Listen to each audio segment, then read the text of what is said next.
For further discussion, let's welcome Acting Director of the Center for Security, Peace and Conflict Resolution at the Nelson Mandela University, Professor Ntsikelelo.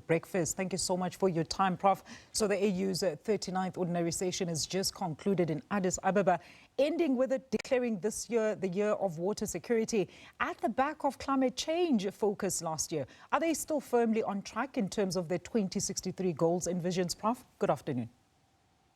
Thank you very much for having me. Partly yes and partly no. So this year there were three items that featured prominently on the agenda, namely peace, security, and those two aspects also are linked to development. Then the issue of climate change, as you pointed out, which is linked to water security, and also the demand by other member states of reforms that are needed at the level of Bretton Woods institutions like IMF and World Bank. And also, you know as well as I do that even today, the Security Council has 5 permanent members, 3 from Europe, 1 from Asia, and the other one, which is the US. But there's no footprint of the continent on that score. But the problem has always been the fact that some of these commitments are made in theory, not in practice. You know, that some of these heads of state, they don't honor the commitments that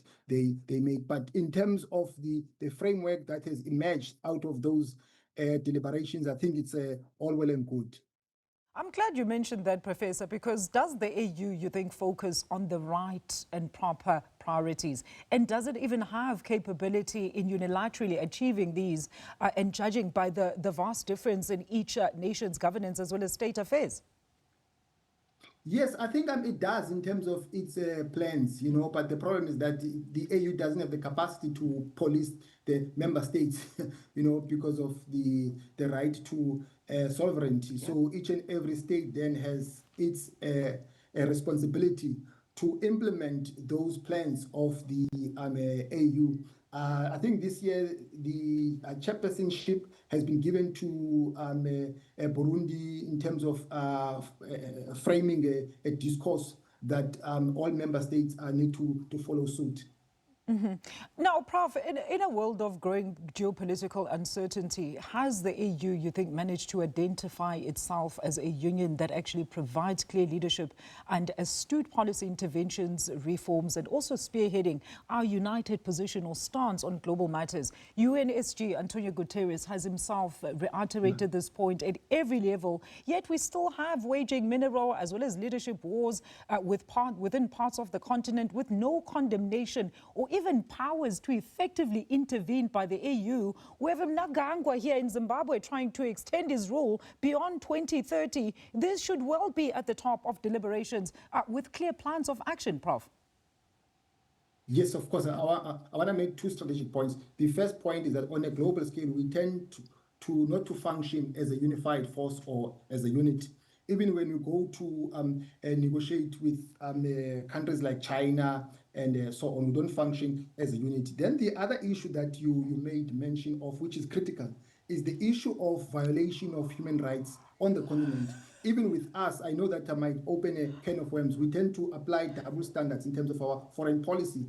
We will criticize this country and that country, but then we turn a blind eye to what is happening next door, simply because of the history that some liberation movements have, you know, and they tend to turn a blind eye when it comes to the violation of human rights. I mean, you saw what had happened in Burundi. Let's be honest, those elections were not free and fair because, you know, some opposition parties were suppressed, but we did not articulate a foreign policy position in terms of how we embrace the culture of human rights. But on other issues, we are loud, but we are silent on what is happening on the continent. Mm-hmm. But do we still need the AU, though, Professor? And for what and how does it assist? I mean, South Africa had to send a delegation to assist in flood-stricken Mozambique recently. What collaborative programs also do they have in order to address inequality in education and the basic lifestyles and socio-economic state of the African people across the continent?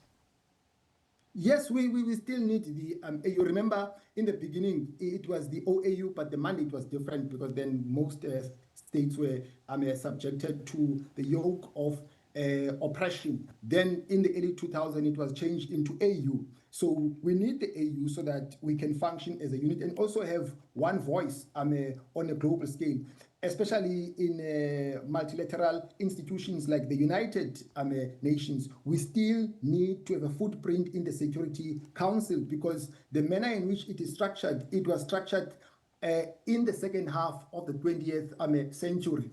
At that time, African states had not gained independence. So we need to move with the times and make sure that we push back against those who are basically not wanting to open up a space for Africa. So there's a need for a multilateral institution like the AU.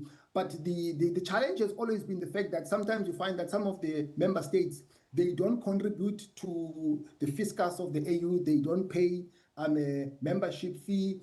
And then the money that comes to the AU is money that comes from EU and so on. And he who pays the piper calls the tune. Then the agenda of the AU tends to be diluted.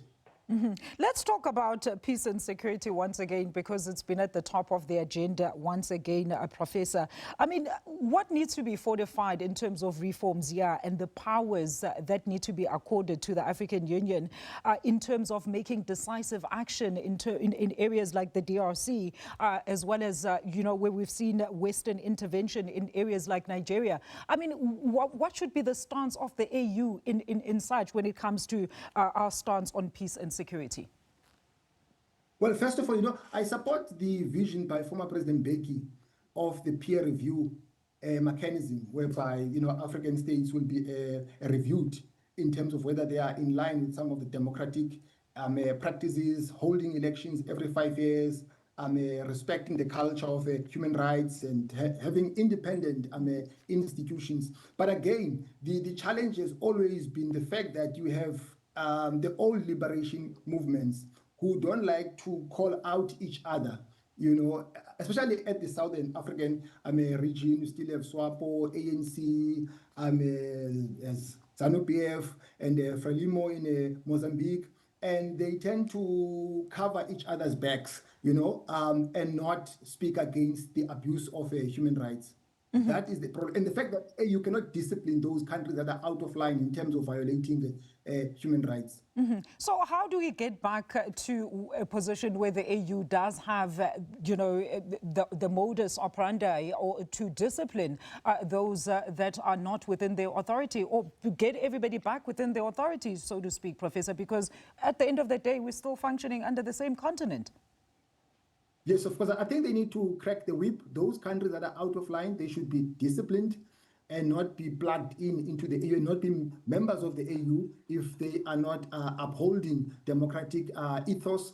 I think that's the only way of doing it, because it's going to be very difficult to interfere in the domestic affairs of other countries because of public international law, the right to sovereignty. But then you can do something in terms of disciplining a country if it abuses human rights and so on. All right, Prof. Thank you so much for that engagement. Professor Ntsikelelo Breakfast is the Acting Director for the Center for Security, Peace and Conflict Resolution at the Nelson Mandela University, as, of course, the AU concludes its sitting today.